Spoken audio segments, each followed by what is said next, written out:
Aujourd'hui, je réponds à cette question. Alors comment faire la différence entre des conflits dans une relation où il y a de la manipulation et les conflits dans une relation saine? C'est une question qui revient souvent, j'y réponds dans mon livre, c'est d'ailleurs la question numéro 30 dans mon livre sur les relations toxiques. Si ça t'intéresse, n'hésite pas à aller voir le lien en bio. J'ai aussi une formation à moins de 30 € sur la dépendance affective et les relations toxiques. Alors ne loupe pas cette opportunité-là si tu veux en sortir en un minimum de temps. Je réponds maintenant à la question.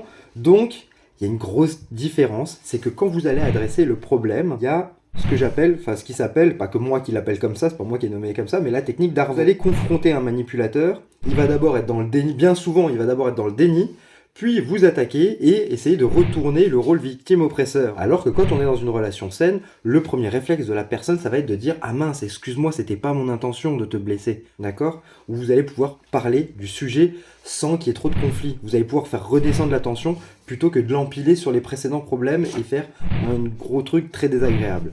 Ciao!